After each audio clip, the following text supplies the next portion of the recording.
हर फूल में रूए मदीना का तबस्सुम शाहों की लचको में कद आका का तकल्लुम शाहों की लचको में कद आका का तकल्लुम यासीन से मौला ने को भी उनको पुकारा यासीन से मौला ने को भी उनको पुकारा तौसीन और को भी हामीम इशारा तौसीन और को भी हामीम इशारा।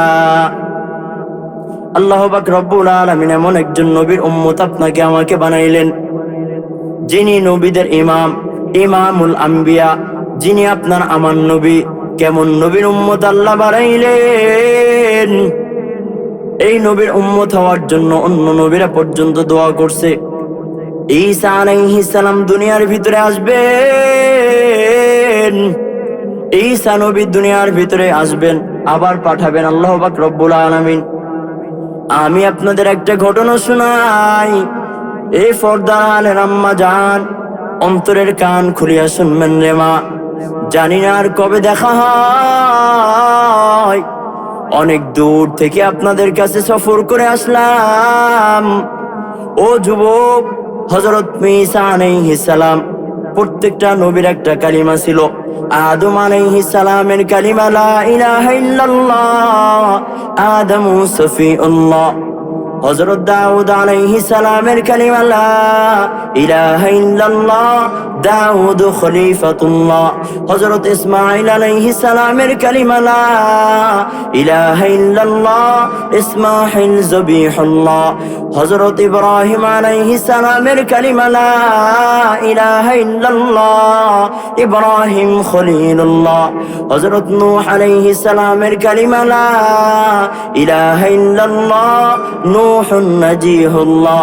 হযরত ঈসা আলাইহিস সালামের কালিমা লা ইলাহা ইল্লাল্লাহ, ঈসা রূহুল্লাহ।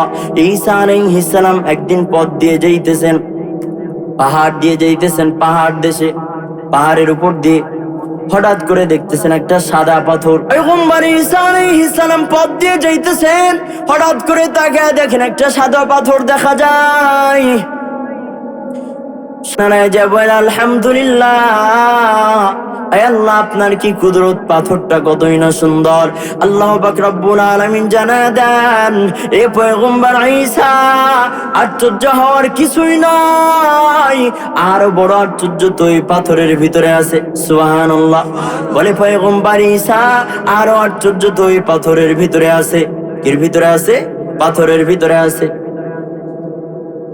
ঈসা আলাইহিস সালাম আল্লাহকে বলেন, আল্লাহ কি এমন জিনিস আছে জানায় দেন, আয় আল্লাহ আমি দেখতে চাই পাথরের ভিতরে কি আছে। ঈসা আলাইহিস সালাম এই কথা বলার পর আল্লাহ পাক রব্বুল আলামিন বললেন, এ পয়গম্বর ঈসা, তোমার হাতে যে লাঠিটা আছে ওই লাঠি দিয়ে পাথরের উপর তুমি একটু আঘাত করো। সুবহানাল্লাহ। তুমি পাথরের উপর যখন আঘাত করবা, ওই পাথরের উপর যখন আঘাত করলো, সাথে সাথে পাথরটা ভেঙে দুই খণ্ডিত হয়ে গেল। আর পাথরের ভিতরে আল্লাহর কতই না বড় কুদরত। ঈসা আলাইহিস সালাম পাথরে বাড়ি দেওয়ার সাথে সাথে তাকে দেখেন পাথরের ভিতরে সুদর্শন একজন যুবক দাঁড়ায় দাঁড়ায় নামাজ পড়তেছেন। পাথরের ভিতরে, পাথরের মধ্যে দাঁড়ায় দাঁড়ায় একজন যুবক নামাজ আদায় করতেছেন। জামানার পয়গম্বর ঈসা আলাইহিস সালাম আল্লাহকে বললেন, আল্লাহ এ আমার কি কুদরত আমি দেখলাম। বলে যুবকের সাথে কথা বলো। ঈসা আলাইহিস সালাম যুবককে জিজ্ঞাসা করে, যুবক এইখানে তুমি কত বছর ধরে আছো, কিভাবে আছো, তোমার ঘটনাটা একটু শোনায়া দাও। শুনবেন নি আপনারা? ও দোস্ত, তুমি আমি কেমন নবীর উম্মত, আজকে নবীর পরিচয় ভুলে গেছি। আজকে তুমি আমি নবীর অস্তিত্ব, তোমার আমার অস্তিত্বই ভুলে গেছি। হায় হায়, অথচ কেমন নবীর উম্মত হইলাম। ঈসা আলাইহিস সালাম ওই যুবককে জিজ্ঞাসা করে, যুবক এই যুবক, কি ব্যাপার, কি ব্যাপার? এই যুবক, এই পাথরের ভিতরে কত বছর ধরে ইবাদত করতেছো? যুবক জানায়া দেন, এই পয়গম্বর ঈসা, আমি 400 বছর ধরে এই পাথরের ভিতরে ইবাদত করতেছি। সুবহানাল্লাহ, হাদিসের ঘটনা। আমি 400 বছর ধরে পাথরের ভিতরে ইবাদত করি পয়গম্বর। এই পয়গম্বর 400 বছর ধরে ইবাদত করি। শুধু তাই নয়, এই পাথরের ভিতরে আমি যখন ইবাদত করা শুরু করলাম, দাঁড়ায়া দাঁড়ায়া, পাথরটা ছিল কালো। এক পর্যায়ে আমি যখন আল্লাহর জিকির আজগা শুরু করলাম, জিকির করতে করতে, আল্লাহর ইবাদত করতে করতে যখন আল্লাহর ধ্যানে মগ্ন হইলাম, মগ্ন হওয়ার কিছুদিন পরে সাথে সাথে আস্তে আস্তে এই কালো পাথরটা সাদা হয়ে গেছে। সুবহানাল্লাহ, কালো পাথরটা সাদা হয়ে গেছে। শোনেন, প্রত্যেকটা মানুষের একটা কলব আছে, বুকের ভিতরে একটা গোশতের টুকরা আছে। আলা ওয়াহিয়াল কলব, সেটা হলো কলব, একটা গোশতের টুকরা আছে। সবাই ভালো করে শুনেন। মানুষ কেন গুনাহ করে? অনেকে বলে, হুজুর আমার জন্য দোয়া করবেন, আমি স্মোকিং করি, নামাজ পড়ি না, আল্লাহর পথে যেন ফিরে আসি। এমন মানুষ আছে না? তাদের জন্য জবাব সবাই শিখে রাখবে। আল্লাহ পাক রব্বুল আলামিন প্রত্যেকটা মানুষের ভিতরে একটা কলব দান করেছেন। কলব, এই কলবটা কেমন কলব? একটা গোশতের টুকরা আছে, গোশতের টুকরা। তুমি আমি যখন নাবালেগ ছিলাম, শিশু ছিলাম, গোশতের টুকরাটা ছিল পবিত্র। আর যখন একটা ছেলে বালেগ হয়, একটা মেয়ে যখন বালেগ হয়, বালেগ হওয়ার পরে যখন গুনাহ করে, ওই কলবের উপর দাগ পড়ে যায়, কালো দাগ পড়ে যায়। একটা সাদা ডিমের ভিতরে, সাদা ডিমের উপরে যদি আপনি কালো কলম দিয়ে দাগান, দাগাইতে দাগাইতে এক পর্যায়ে দেখা যাবে কালো সাদা ডিমটা কালো হয়ে গেছে। ঠিক না? এক পর্যায়ে দেখা যাবে সাদা ডিমটা কালো হয়ে গেছে রে ভাই। সাদা ডিমটা এক পর্যায়ে কালো হয়ে যাবে। এ দোস্ত ভালো করে শুনে নাও, সাদা ডিমটা যেমন কালো হয়ে যাবে, একটা মানুষ যখন গুনাহ করে আস্তে আস্তে তার কলবটা কালো হয়ে যায়। আর যখন কোনো মানুষের কলবটা কালো হয়ে যায়, আর যখন কোনো মানুষের কলব কালো হয়ে যায়, তখন ওই মানুষ গুনার দিকে দৌড়ায়। তখন ওই মানুষের জবান থেকে গালি বের হয়, তখন ওই মানুষের জবান থেকে মানুষের গীবত বের হয়, তখন ওই মানুষ নামাজ পড়তে চায় না, তখন ওই বান্দা রোজা রাখতে চায় না, তখন ওই আল্লাহর বান্দা বান্দি দুনিয়ার ভিতরে ভালো কাজ করতে পারে না। তার একমাত্র কারণ তার কলবটা নষ্ট হয়ে গেছে। আর যদি কলবটা ভালো হয়, তাহলে ওই মানুষ নামাজ আদায় করে, ওই মানুষের জবান থেকে ভালো কথা বাইর হয়, ওই মানুষের জবান থেকে ঈমানের কথা বাইর হয়, ওই মানুষটা নামাজ আদায় করে, ওই মানুষটা রোজা রাখে। আর যদি তার কলবটা, ও দোস্ত পর্দার আলের মা, আর যদি তার কলবটা কালো হয়, তার জবান থেকে ভালো কথা বাইর হয় না, ওই ব্যক্তি নামাজও পড়ে না, ওই ব্যক্তি স্মোকিং করে, গুনার দিকে দৌড়ায়, জেনা ব্যভিচার করে। এর একমাত্র কারণ কি? কলব নষ্ট। কলব কি হয়ে গেছে? যে মানুষ নামাজ পড়ে না তার কলব, বুঝে যান, যে সুদ খায় তার কলব কি হয়ে গেছে? কালো হয়ে গেছে। গুনাহ করতে করতে কালো হয়ে গেছে। তাহলে আজকে বুঝলাম, যে নামাজ পড়ে না তার গুনার কারণে তার কলবটা কালো হয়ে গেছে। যে রোজা রাখে না, যে সুদ খায়, তার গুনার কারণে তার কলবটা কালো হয়ে গেছে। ঠিক নেই? ঠিক, গুনার কারণে কলব কালো হয়ে গেছে। আজকে এবার যদি আপনার আমার কিনারায় কেউ যদি এসে বলে, হুজুর একটু দোয়া করবেন, হুজুর দোয়া করবেন, ও ভাই একটু দোয়া করো না যেন নামাজ পড়তে পারি, ও ভাই একটু দোয়া করো না যেন রোজা রাখতে পারি, ও ভাই একটু দোয়া করো না আমি যেন সৎ পথে চলতে পারি, সুদের থেকে বেঁচে থাকতে পারি। আরে বেটা, তোমার কলব তো নষ্ট। এখন এই কলব পরিষ্কার করার জন্য 5টা ঔষধ আছে। কয়টা? যার কলব কালো হয়ে গেছে, যে গুনার দিকে ধাবিত হচ্ছে, নামাজ পড়তে মনে চায় না, রোজা রাখে না, তার জন্য ঔষধ কয়টা? 5টা। কয়টা ঔষধ? 5টা ঔষধ মনে থাকবে নি? 1 নম্বর ঔষধ হলো কোরআন তেলাওয়াত। 1 নম্বর কি? 1 নম্বর কোরআনের তেলাওয়াত করতে হবে। কিসের তেলাওয়াত করব? 1 নম্বর কোরআনের তেলাওয়াত করব। 2 নম্বর জিকির করতে হবে। জিকির করব কার? সবাই বলেন না কার? ভণ্ড বাবার জিকির করব। হ্যাঁ, কোন মাজারে যে সেজদা দেব? আমি এক মাজারে গেছি, যাওয়ার পরে মাজারে যেয়ে দেখলাম মাজারের ভিতরে ওই পানির যে মানে কবরটা যেটা আছে, কবরের ভিতরে একটা পানির বোতল দিয়ে রাখছে। বাবা, গরম হবে। আমি হাটহাজারী মাদ্রাসার ফারেক। হাটহাজারীতে যখন পড়ি, আমি নানুপুর মাদ্রাসার মাহফিলে গেছিলাম ছাত্র জামানে। যাওয়ার পরে বলছি একটু যখন আসছি একটু ঘুরে যাই, কি ভণ্ডদের কি কারবার। দেখি মহিলা একজন আরেকজনকে বলতেছে, হাই হাই আজকে বাবার সাথে বলে যাব, বাবার কাছে মুখ মান্নত করে যাব। কবরের পাশে যাই বলতেছে। মরা মানুষ কিছু করতে পারে? ক্ষমতা মালিককে। আরো জোরে বলেন কে? 1 নম্বর ঔষধের নাম কোরআনের তেলাওয়াত করতে হবে। 2 নম্বর আল্লাহর জিকির করতে হবে রে ভাই। আর তৃতীয় নম্বর হলো আপনি 1 নম্বর কোরআন তেলাওয়াত করবেন, 2 নম্বর মাওলার জিকির করবেন, আর 3 নম্বর নামাজ পড়বেন। কি পড়তে হবে? নামাজ পড়তে হবে। নামাজ, রোজাও রাখতে হবে, হজও করতে হবে, যাকাতও দেওয়া দরকার। আর 4 নম্বর, তোমাকে একজন ভালো মুরব্বির সাথে সম্পর্ক করতে হবে। ভালো মুরব্বির সাথে, একজন আল্লাহওয়ালা দিনদার আলেমের সাথে সম্পর্ক করতে হবে। তার হাতে নিজের জীবনটাকে সুপর্দ করে দিতে হবে। পারা যাবে নি? আপনি যদি পারেন আপনার কলবটা পরিষ্কার করে দিবেন কে? বলেন কে?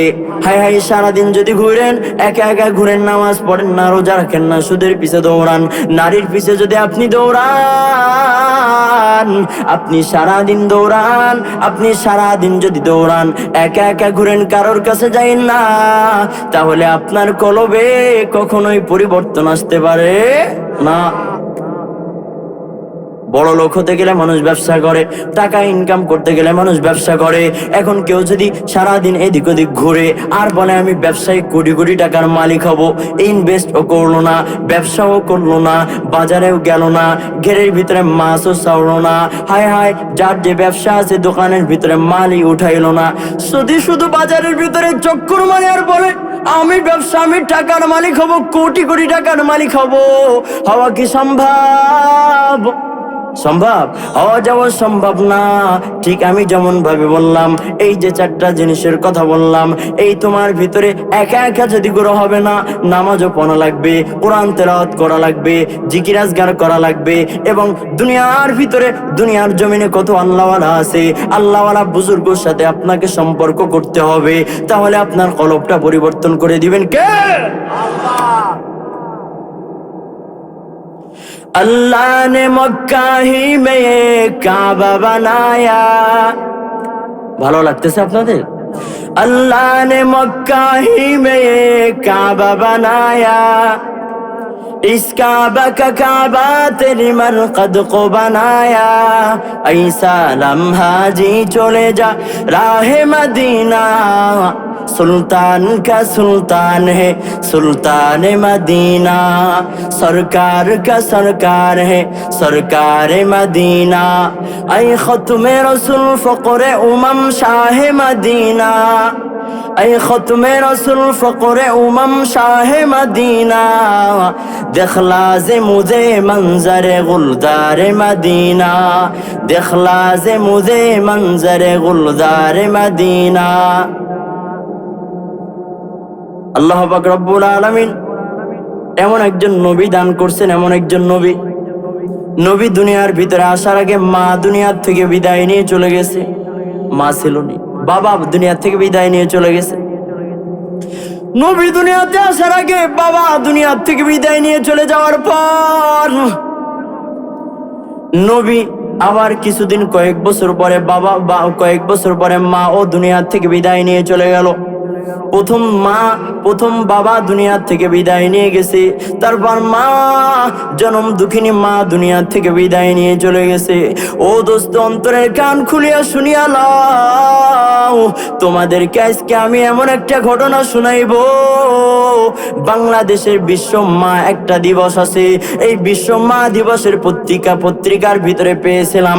বিশ্ব মা দিবসের পত্রিকার ভিতরে বাস্তব ঘটনা, যুবক তার নিজের ঘটনা বর্ণনা করছে। যুবক তার নামটা উল্লেখ করে নাই, হায় হায়, আজকে যুবকেরা কেমন হয়ে গেছে। আল্লাহ পাক রব্বুল আলামিন দুনিয়ার ভিতরে আপনাকে আমাকে কাদের মাধ্যমে পাঠাইছে কাদের মাধ্যমে? মা বাবার মাধ্যমে পাঠাইছে না? আরে আদম আলাইহিস সালাম থেকে তার সন্তান এভাবে তুমি আসছো, আমি এভাবে দুনিয়ার ভিতরে আসলাম, আমার সন্তানও দুনিয়ার ভিতরে এভাবে আসছে। ও দোস্ত, ভালো করে শুনে নাও, এভাবে পরম্পরা এভাবে কিয়ামত পর্যন্ত আসতে থাকবে। আমার সন্তান থেকে সন্তান হবে, তার সন্তান থেকে সন্তান হবে, এভাবে কিয়ামত পর্যন্ত আসবে।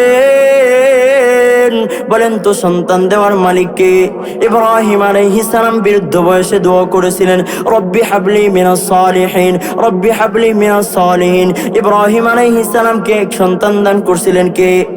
জাকারিয়া আলাইহিস সালাম বৃদ্ধ বয়সে দোয়া করছিলেন, জাকারিয়া আলাইহিস সালামকে সন্তান দান করছিলেন কে? আমরা সন্তান চাবো কার কাছে? সবাই বলেন কার কাছে? ঘুমা একটু জিকির করি, লা ইলাহা ইল্লাল্লাহ, জোরে লা ইলাহা ইল্লাল্লাহ, লা ইলাহা ইল্লাল্লাহ, লা ইলাহা ইল্লাল্লাহ, লা ইলাহা ইল্লাল্লাহ, জোরে লা ইলাহা ইল্লাল্লাহ।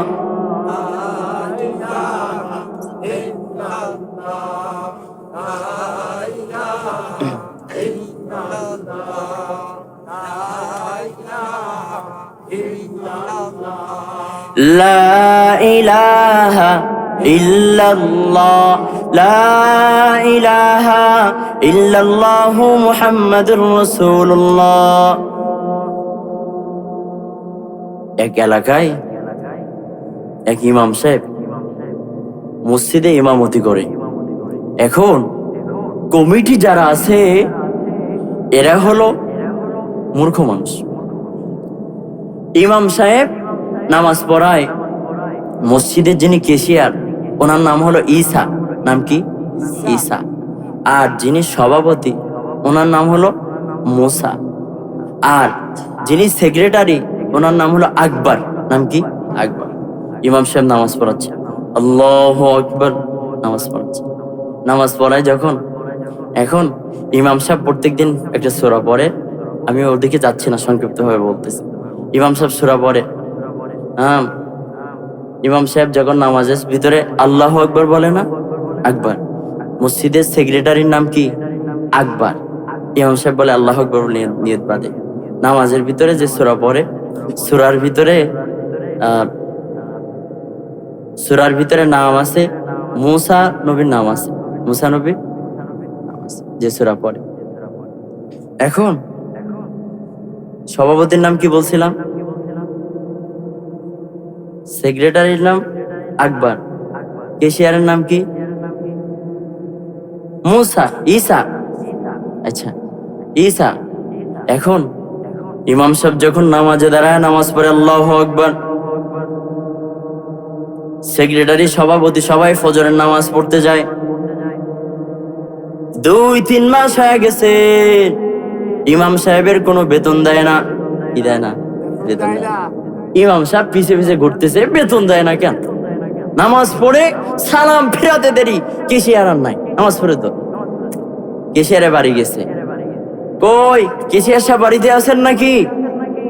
তা বলতেছে কেশিয়ার সাহেব, বউ বলে না না আজকে বাড়িতে নাই, অমুক জায়গায় গেছে। কয় মাত্র তো নামাজ পড়ে আসে। ইমাম সাহেব একদিন মনে করছে আজকে সালাম ফিরায় আমি উঠে চলে যাব। এবার ইমামও সালাম ফিরাইছে, কেশিয়ারও হাঁটতেছে, ইমামও পিছে পিছে যে জামা টেনে ধরছে, বলতেছে কি ব্যাপার, আপনি আমার বেতন দেন না কেন? সভাপতি সাহেব আসছে, বলে এর বেতন দেবো কিভাবে? প্রত্যেকদিন যখন নামাজে দাঁড়ায় সেক্রেটারির নাম ধরে আকবর, সেক্রেটারির নাম কি নাই? আকবর। কিন্তু আমি ইসা আমার নাম তো নামাজে একবারও বলে না, কেন বলে না আমার নামে এর বেতন দেবো না? এরকম মসজিদের কমিটি আছে না নাই? এমনও কমিটি পাওয়া যায় ইমামকে বলে ঝুলটা কেন তুমি ঝাড়ো নাই? এখানে ঝুল কেন, ঝুল ময়লা কেন মসজিদে? হায় হায়, তুমি সভাপতি সেক্রেটারি হয়েছো, তুমি মসজিদের খাদেম, তুমি কিভাবে ইমামকে আদেশ করো? ইমাম মানে নেতা, ইমামকে কিভাবে আদেশ করে যে ঝুল ঝাড়ানো মসজিদে? ইমামকে মসজিদে ঝাড়ু দেবে? মসজিদেতে একটা ময়লা ফেলাই দেওয়া মানে একটা মোরা গাদা ফেলাই দিলে যে সব সেই সব আল্লাহ তারা মনোদান করে। তাইলে তুমি সভাপতি সেক্রেটারি এসে ঝাড়ু দিতে পারো না? আল্লাহ আমাদের সবাইকে সঠিক বুঝ দান করুন। আমি আপনাদের কি বলতেছিলাম, পত্রিকা, বাংলাদেশের একটা পত্রিকা আছে, পত্রিকার নাম হলো বিশ্ব মা দিবস, একটা পত্রিকা বের হয়েছে। সেই পত্রিকার ভিতরে আছে, আপনারা শুনতেছেন তো, কষ্ট লাগলে আমি মোনাজাত দিয়ে দেব, কালকে আবার এখানে বয়ান করতে হবে মহিলা তালিম। পত্রিকার ভিতরে যুবক তার ঘটনার বর্ণনা দিয়েছেন, যুবক তার ঘটনার বর্ণনা দিয়েছে, পত্রিকার ভিতরে নামটা উল্লেখ করে নাই, যুবকের নামটা যুবক উল্লেখ করে নাই।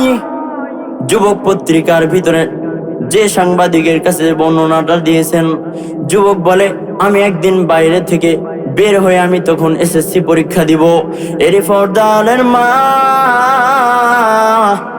ও কলিজার টুকরা যুবক, ঘটনাটা অন্তরের কান খুলিয়া শুনিয়া লাও।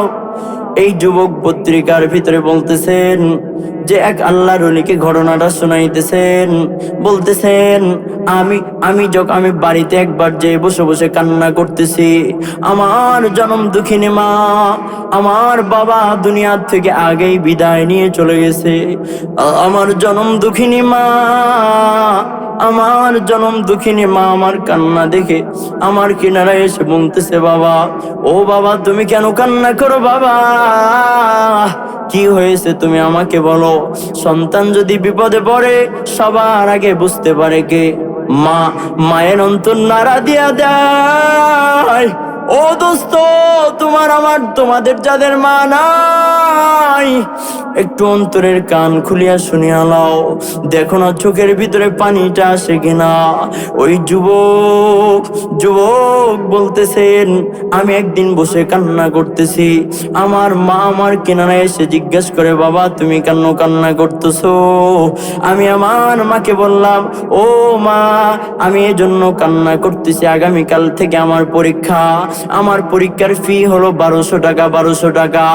ও মা, আমি যদি পরীক্ষার ফি না দিতে পারি গো মা, ও মা আমি পরীক্ষা দিতে পারবো না গো মা। মা বলতেছে সন্তান, ছোটবেলায় তোমার বাবা দুনিয়া থেকে বিদায় নিয়ে চলে গেছে, আমি মানুষের বাড়ি কষ্ট করে কাজ করে করে করে করে তোমাকে আজ পর্যন্ত নিয়ে আসছি। ও সন্তান তুমি কোনো টেনশন করিও না, তুমি কান্না করিও না রে সন্তান। ও সন্তান পাশের রুমে যাও, যা দেখো একটা মাটির ব্যাঙ আছে, মাটির ব্যাঙটা নিয়ে আসো। ওই যুবক বলে আমি মাটির ব্যাঙটা মায়ের সামনে নিয়ে আসলাম। মাটির ব্যাঙটা নিয়ে আসার পর আমি যখন আমার মায়ের কিনারায় মাটির ব্যাঙটা নিয়ে আসলাম, আমার জনম দুঃখিনী মা বলল তুমি মাটির ব্যাঙটা ভেঙে ফেলাও। আমি মাটির ব্যাঙটা যখন ভাঙলাম, ভেঙে দেখি গুনতেছি, মা বলল বিসমিল্লাহ বলে গণনা করা শুরু করলো। আমি গুনতে দেখলাম ঠিকই 1200 টাকা মাটির ব্যাংকের ভিতরে আছে। আমরা বলি ঘটের ভিতরে 1200 টাকা আছে। আমি আমার মাকে বললাম মা, ও মা, ব্যাংকের ভিতরে 1200 টাকা কিভাবে তুমি জমাইছো? তুমি তো যে কাজ করো সে টাকা আমার পড়ালেখার পিছনে ব্যয় করো। ও মা, এই ব্যাংকের ভিতরে যত টাকা আছে গো মা, কিভাবে তুমি জমাইছো? তুমি তো আমার জন্য কাজের বাড়ির থেকে একটা ডিম, 2টা ডিম দিলে, একটা একটা আমি খাই আর একটা তোমাকে দিয়ে দেই। ও মা, কেউ কিছু দিলে আমি একটা খাই তোমাকে দিয়ে দেই। জনম দুঃখিনী মা ডাক দিয়ে বলে, সন্তান, ও সন্তান, আমি যে পরের বাড়িতে কাজ করে 2টা ডিম দিত, ওই 2টা ডিম থেকে একটা ডিম আমি নিয়ে আসতাম।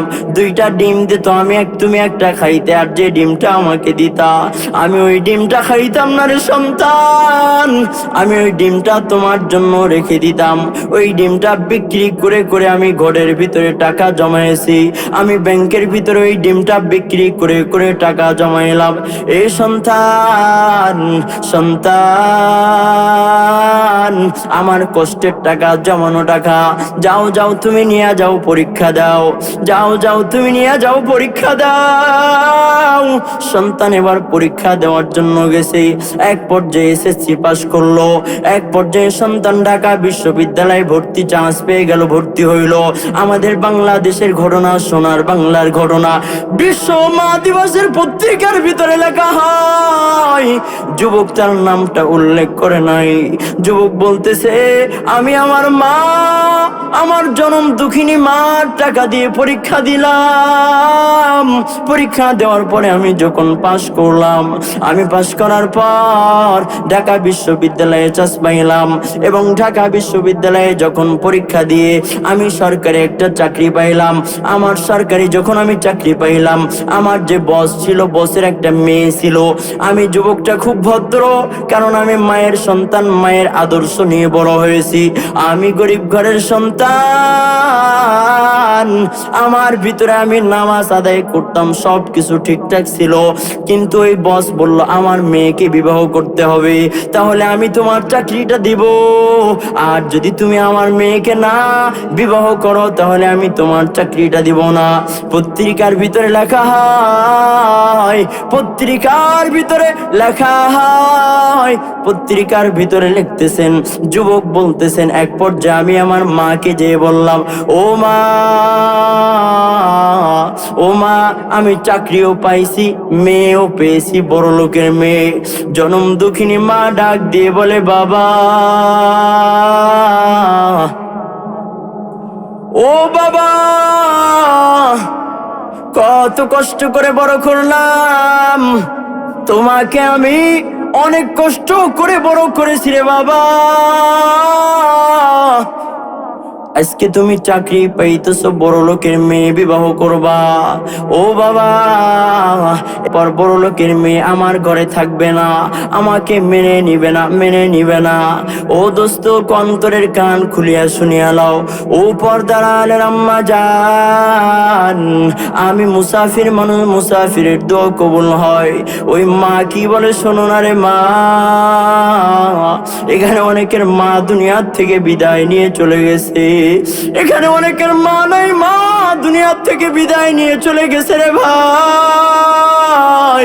ওই জনম দুঃখিনী মা বলতেছে, তুমি যে বিবাহ করবা, তুমি যে বিবাহ করবা, ওই মেয়ে আমার ঘরে এসে থাকবে না। এসব বাবা, তুমি কেন বিবাহ করবা? বলে, মা, ওই মেয়ে তোমাকে অবশ্যই মানবে, থাকবে। এক পর্যায়ে বিবাহ করলো। বিবাহ করার পরে ঘরে আনছে, ঘরে আনছে। বর্তমান সময় কি হচ্ছে? বিবাহ করার পরে ঘরে আনছে। বিবাহ করার পর যখন ঘরে আনছে, ঘরে আনার পরে কিছুদিন যায়, একদিন 2 দিন যায়। এক পর্যায়ে দেখা গেল ওই মায়ের সাথে আর এই বউয়ের সাথে ঝগড়া শুরু হয়।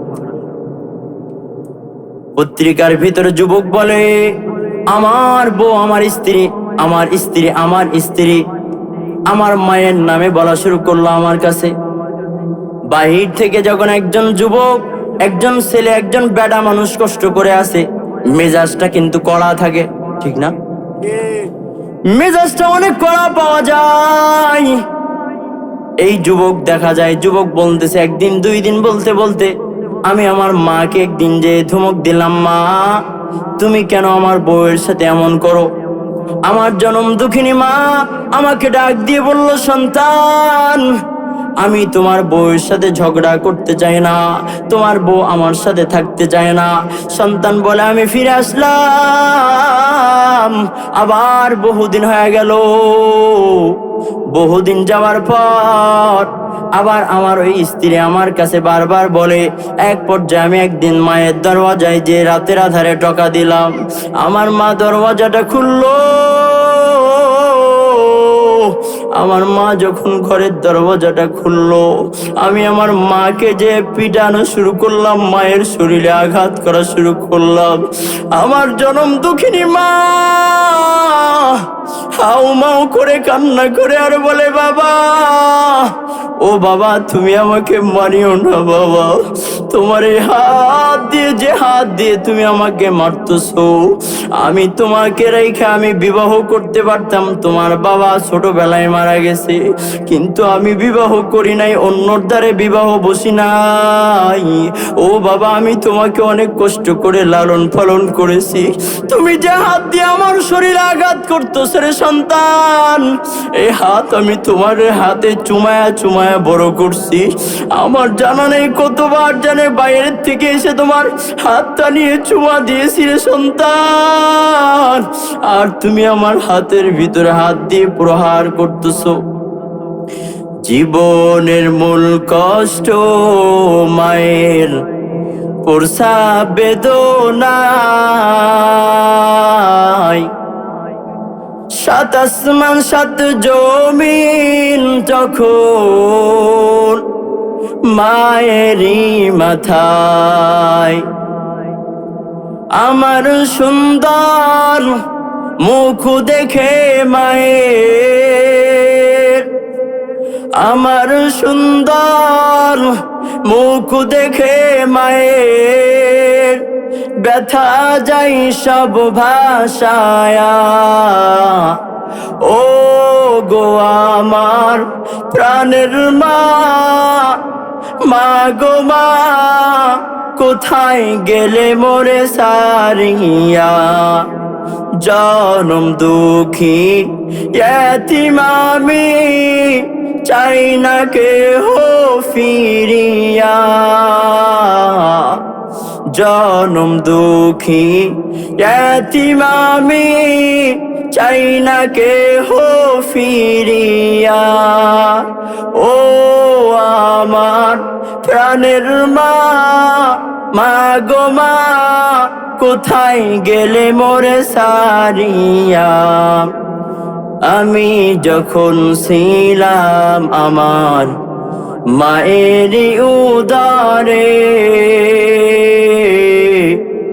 চলাফেরা করতেন যে মা কত কষ্ট করে। আমি যখন ছিলাম আমার মায়েরই উদারে, চলাফেরা করতেন যে মা কত কষ্ট করে। সেই মাকে কেমনে আজি গেছো তুমি ভুলিয়া? ও গো আমার প্রাণের মা, মা গো মা কোথায় গেলে মোরে সারিয়া? ও দোস্ত মা কেমন একটা সম্পদ যাদের মা নাই, এখনই দোয়া হয়ে যাবে, গভীর রাত্র হয়ে গেছে, জীবনে অনেক কষ্ট করে পড়ালেখা করছি। ও দোস্ত গত একদিন আগে 2-3 দিন আগে আমি শুয়ে শুয়ে, আমার একটা ছোট বাচ্চা আছে 1.5 বছর বয়স, আমার বাচ্চাটা হাঁটতে পারে। আমি আমার স্ত্রীকে বলতেছিলাম, আমার বাচ্চা রাতের আধারে অনেক সময় কান্না করে ওঠে, শীতের সময় আমার বাচ্চাটা অনেক সময় প্রস্রাব করে দেয়, আমিও মাঝে মাঝে মাহফিল থেকে বাড়িতে যেয়ে ঘুমাইলো একটু বিরক্ত হয়ে যায়। আমি আমার স্ত্রীকে বলতেছি, দেখো না তোমার আমার মা আমাকে কত কষ্ট করে লালন পালন করে বড় করেছেন, তোমার সন্তান কান্না করে তুমি বিরক্ত হও না? তোমার সন্তান কান্না করে তুমি বিরক্ত হও না। আমি মাদ্রাসায় হাটাজারি মাদ্রাসাতে পড়ি। আমি বাড়িতে বললাম, মা আমার কিছু টাকা লাগবে। আমার জনম দুঃখিনী মা একদিন ফোন কইরা বলতেছে, বাবা ও বাবা, আজকে তোমার টাকা পাঠাইছে, তোমার বাবা আজকে বাড়িতে কোনো মাছ কেনে নাই, মাছ কেনা টাকাটা তোমাকে দিয়েছে রে বাবা। আমি কান্নায় ভেঙ্গে গেল, কলিজাটা ফেটে যাইতেছে। আমিও যখন বাইরে মাহফিলে আসি কিংবা বাইরে ঢাকাতে যখন পড়ালেখা করতাম, খোদার কসম বলি আমার মা দরজায় যেয়ে যখন গভীর রাত্র হয়, আমি আমার টক্কা দিলে আমার মা বলে, বাবা আমি এখনো সজাগ আছি, আমি এখনো ঘুমাই নাই। অনেক সময় পড়ালেখার জামানায় আমার মা না খেয়ে বৈশা আছে। আমি চট্টগ্রাম থেকে বাড়িতে যাই, যে বলে আম্মু তুমি এখনো খাও নাই, মা বলে তোর সাথে খাবো বলে বসে আছি। ওই জনম দুঃখিনী মা যাদের নাই, অন্ধকার কবরে ঘুমায় গেছে। ও দোস্ত, ওই মায়ের কথা কি একবারও মনে পড়ে না? ওই মায়ের কথা কি তোমার মনে পড়ে না? ওই মা অন্ধকার কবরে কি অবস্থায় আছে? ওই যুবক এবার বলতেছেন, আমার মাকে আমি প্রহার করলাম, মাকে আমি প্রহার করার পর আমার মা, আমার জনম দুঃখিনী মা ঘরের ভিতর থেকে বলতেছে, যা তুই যেখানে পারিস যা, তুই আমাকে যে হাত দিয়ে প্রহার করলি মারলি, তোর এই হাত পচে যাবে। নাউজুবিল্লাহ বলেন, আরো জোরে বলেন নাউজুবিল্লাহ। হাত কি হবে? পচে যাবে। এই সন্তান, যে হাত দিয়ে তুমি আমাকে প্রহার করেছ রে সন্তান, এই সন্তান তোর হাত পচে যাবে, তুই যেন আমার জানাজা না পড়তে পারিস।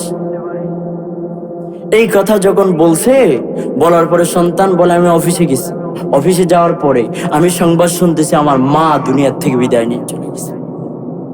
ঢাকাতে বলতেছে, আমি অফিস থেকে যখন আসতেছি এত পরিমাণ জাম, ওই দিন এত পরিমাণ জাম, আমি আসতে আসতে শুনে আমার মায়ের জানাজা হয়ে দাফন হয়ে গেছে।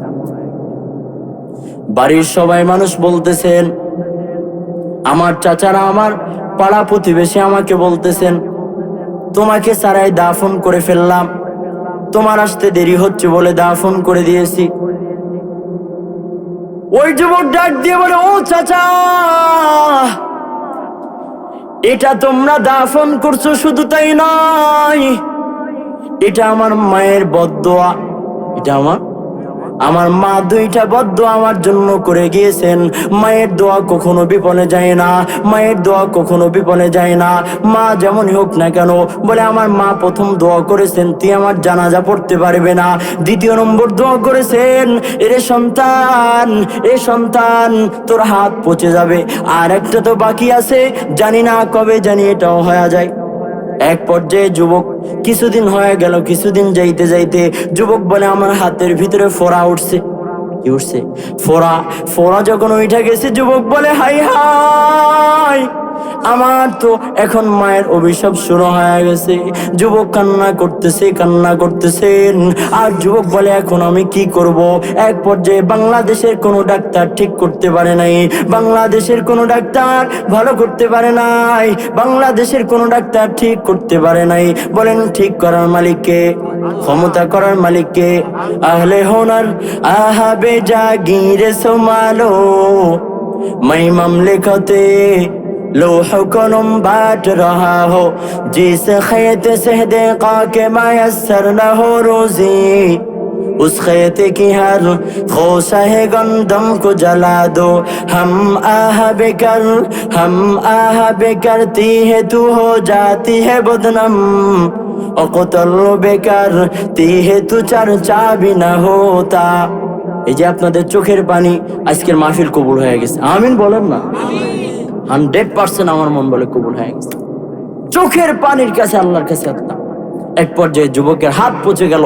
যুবক বলল, আমার স্ত্রীও আমার থেকে চলে গেল, আমি এখন বিভিন্ন মসজিদে মসজিদে থাকি। মায়ের সাথে বেয়াদবি করা যাবে?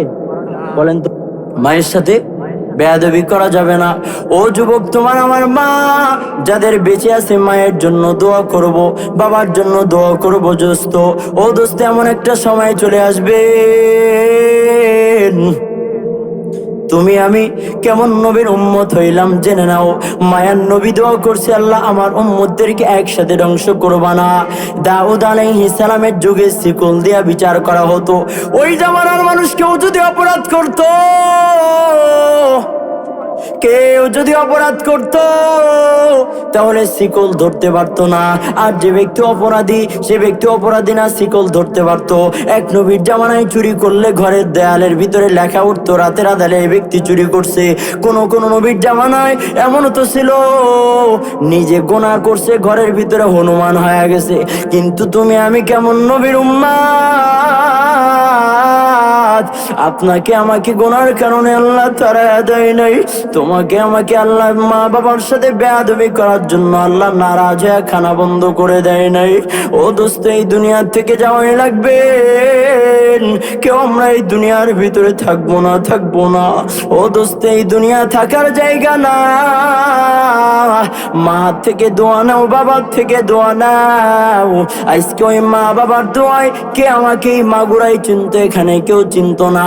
আজকে সারা বাংলাদেশে আল্লাহ ঘুরায়, শুধু বাংলাদেশ না, পার্শ্ববর্তী রাষ্ট্রে ইন্ডিয়াতেও মাহফিল আছে। ও দোস্ত, মা বাবার দোয়া ছাড়া কেউ বড় হতে পারে না।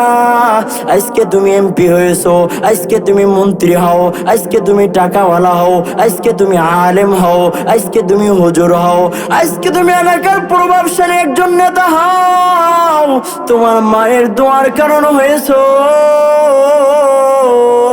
তোমার বাবার দোয়ার কারণে হয়েছো।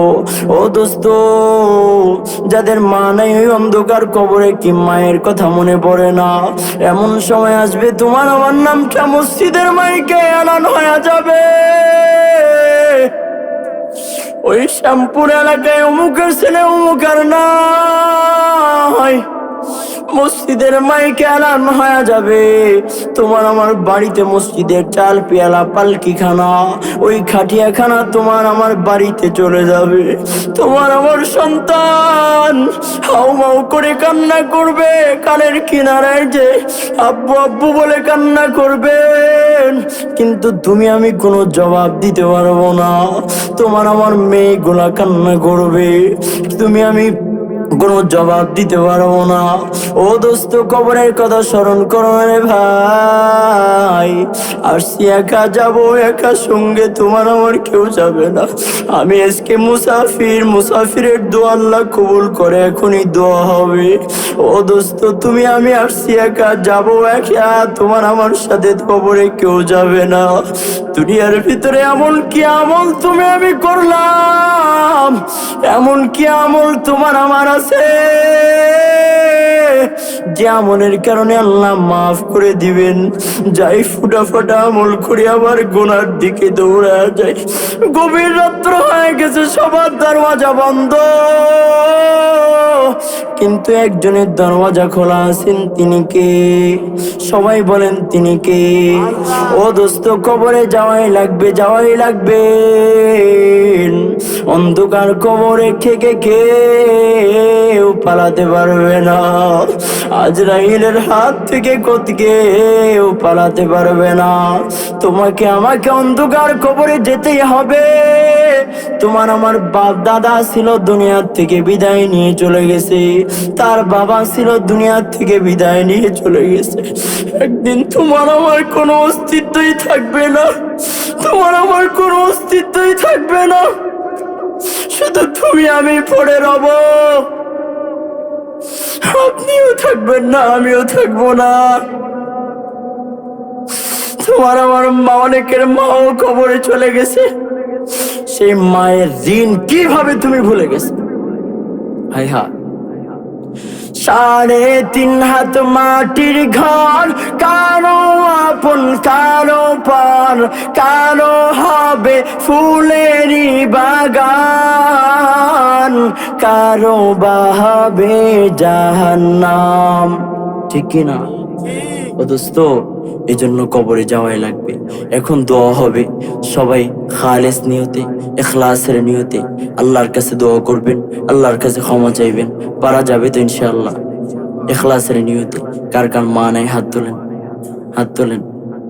আল্লাহ আমাদের মাদের, যাদের মা নাই, মার কবরকে জান্নাতের উচ্চ মাকাম বানিয়ে দেন। যাদের মা আছে আল্লাহ দীর্ঘ নেক হায়াত দান করুক, বলে না আমিন।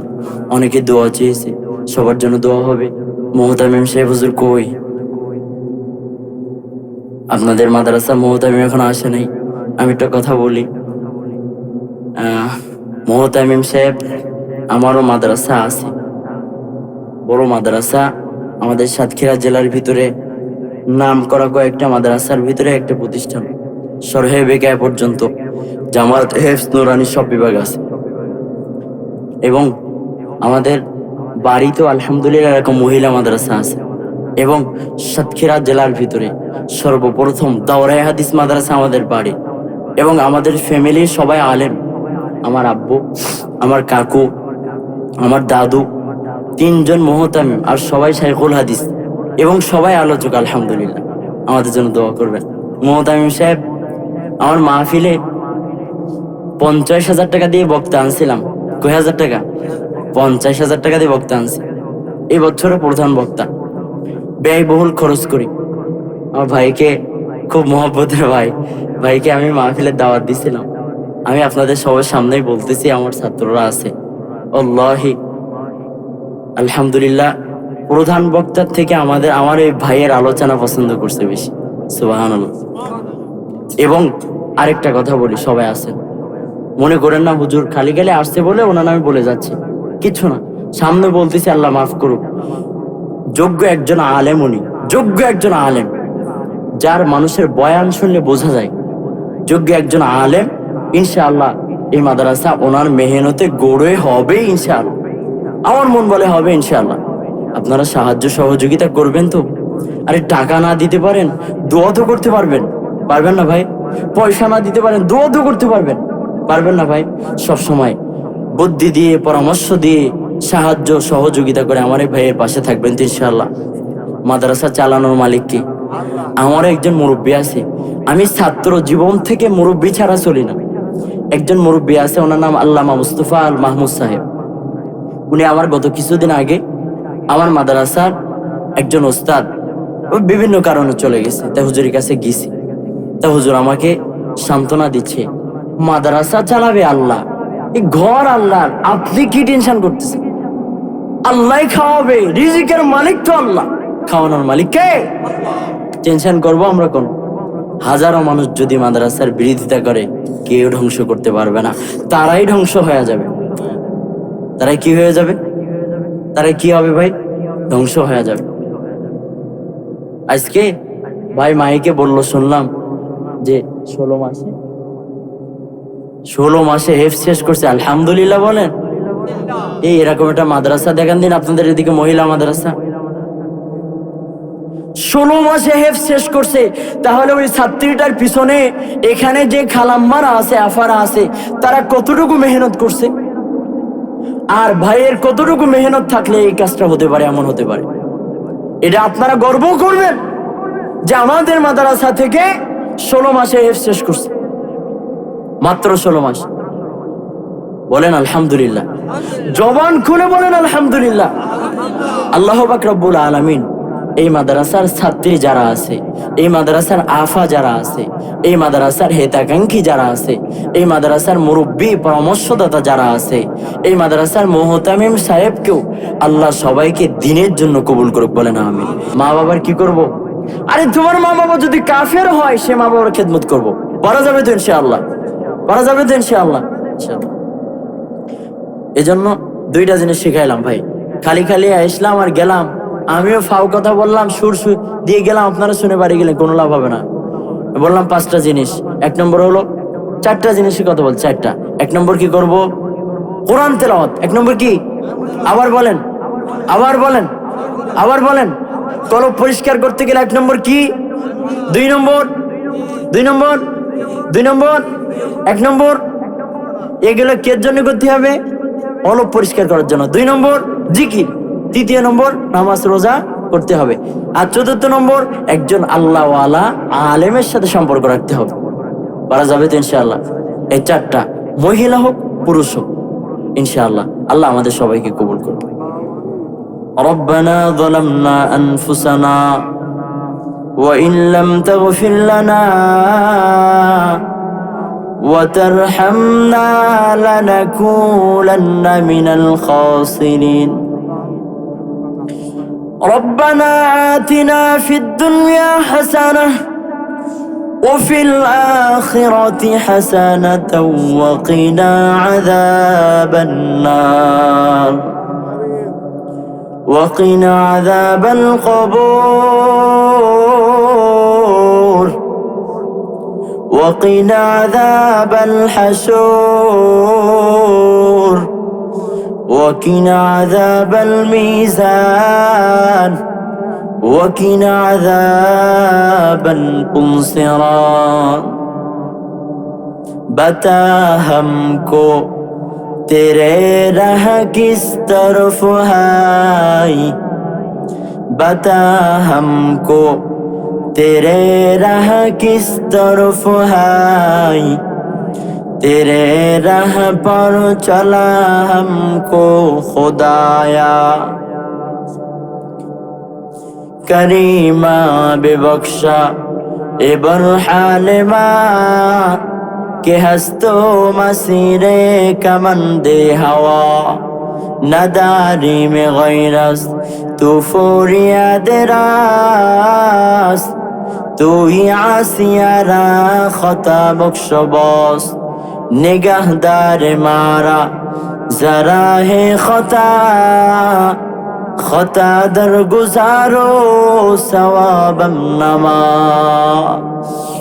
या हय्यु या क़य्यूम या हय्यु या क़य्यूम আয় আল্লাহ গভীর রাত্র হয়ে গেছে রে আল্লাহ আয় আল্লাহ আমি মুসাফির উলামায়ে কেরাম হাফেজে কোরআনদেরকে নিয়ে এই মাদ্রাসার মাহফিলে হাত উত্তোলন করলাম আয় আল্লাহ কত মানুষের মা নাই আজকে বয়ানে সবাই কান্না করেছে আল্লাহ মাদ্রাসার মুহতামিম সাহেব দোয়া চেয়েছে প্রিয় ভাই মুফতি জাহিদুল ইসলাম ভাই আয় আল্লাহ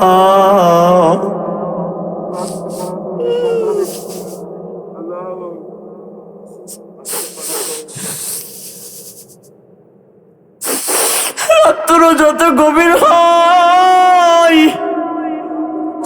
সবার দরওয়াজা বন্ধ হয়ে যায়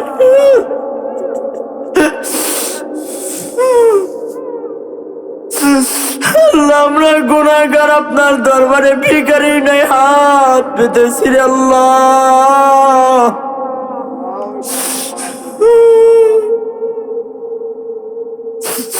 আমাদের ভিতরে কত জনের জনম দুঃখিনী মা নাই শীতের সময় রাতের আধারে প্রস্রাব করে দিয়েছে মা শীতের ক্ষতটা ফেলায়া প্রস্রাবের ক্ষতটা ফেলায়া মায়ের ক্ষতটা পিছের নিচে বিছায়া দিত রে আল্লাহ ওই মা যাদের নাই কতদিন হয়ে গেছে আর মাকে জানি মা মা বলে ডাকতে পারে না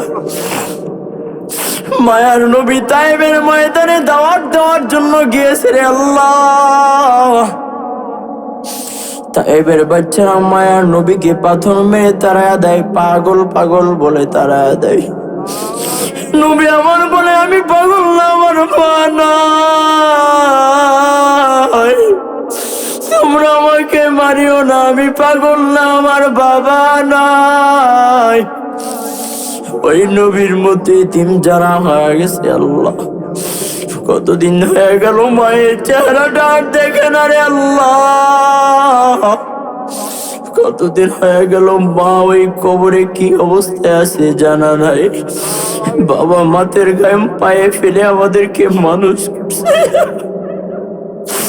ওই বাবা যাদের গহীন কবরে ঘুমায় গেছে গভীর রাত আমার মন বলে এই দোয়া আল্লাহ তুমি আজকে ফিরাইয়া দিবা না দোয়া না কবুল করা পর্যন্ত আমি হাত নামাবো না কত বড় বড় বেঈমানকে মাফ করে দিয়েছেন রে আল্লাহ আপনি কেন মুসাফিরের দোয়া কবুল করবেন না আল্লাহ ভিখারির নাই দেখো না তোমার গোলামের হাত পেতে আছে আল্লাহ। হে আল্লাহ ভিখারি নাই, সবাই ঘুমায় গেছে, দরওয়াজা বন্ধ হয়ে গেছে আল্লাহ। আপনি হাত ফিরাইয়া দিয়েন না, আপনি ফিরাইয়া দিলে আর কার কাছে যাব, আর কার কাছে যে বলবো ভুল করেছে আর করব না। সকলেরই দরজা হইতে মাওলা ফিরিয়া আপনারই রোজাই রইলাম পড়িয়া আদর কো রিয়া মানুষ আল্লাহ বানায়া কেমনে দিবা জাহান্নামে ফেলিয়া আদর কো রিয়া মানুষ আল্লাহ বানায়া কেমনে দিবা জাহান্নামে ফেলিয়া। আয় আল্লাহ, মুহতামিম সাহেব অনেক মুহাব্বতের মানুষ, সবাই বলি ইয়া হাইয়ু ইয়া কাইয়ুম, ইয়া হাইয়ু ইয়া কাইয়ুম, ইয়া হাইয়ু ইয়া কাইয়ুম। আল্লাহ, আয় আল্লাহ, মুহতামিম সাহেব প্রিয় জাহিদ ভাই দোয়া চেয়েছে, আয় আল্লাহ মাদ্রাসার জন্য দোয়া চেয়েছে। আয় আল্লাহ, আমরা যারা মাদ্রাসা চালাই তারা মাদ্রাসার কষ্ট বোঝে। আয় আল্লাহ, মাদ্রাসার অভাব দিও না রে আল্লাহ, অভাব তুমি দিও না রে আল্লাহ, মাদ্রাসা কবুল করে নাও। আয় আল্লাহ, জাহিদ ভাইয়ের মাদ্রাসা কবুল করে নাও আল্লাহ। আয় আল্লাহ, মাদ্রাসায় যারা জমিদাতা জমি দান করেছে তাদেরকেও মাফ করে দাও আল্লাহ। জমিদাতার ছেলে মারা গেছে, ওনার কবরকে জান্নাতের উচ্চ মাকাম বানায় দেন আল্লাহ।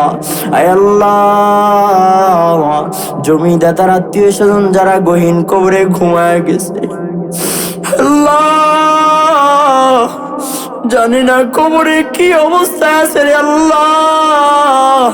সারা দুনিয়ার খবর 1 মিনিটের মধ্যে নেওয়া যায়, অন্ধকারে কবরের খবর নেওয়া যায় না রে।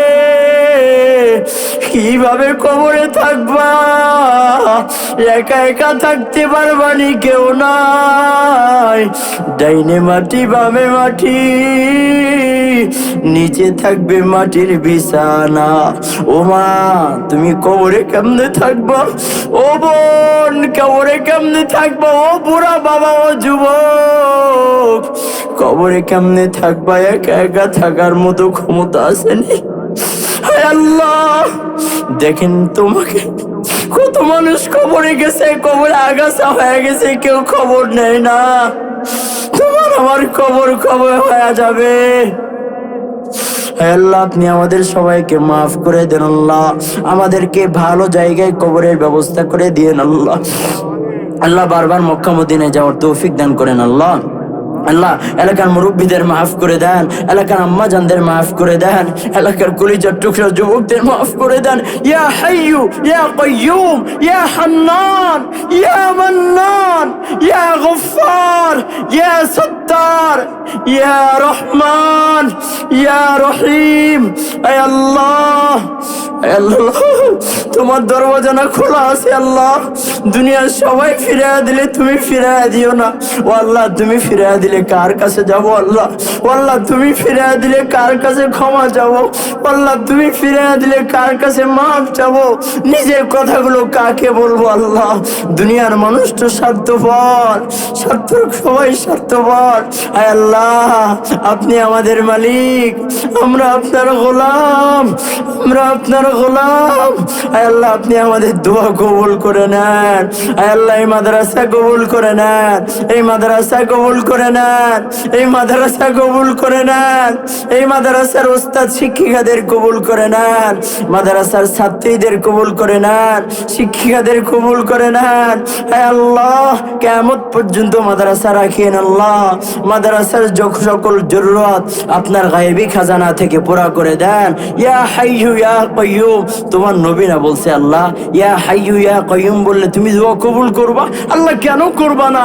আমি তো মুসাফির দোয়া করতেছি, আমার সবর সঙ্গীরাও মুসাফির দোয়া করতেছে, ওলামায়ে কেরাম দোয়া করতেছে, পর্দালের মা বোনেরা দোয়া করতেছে।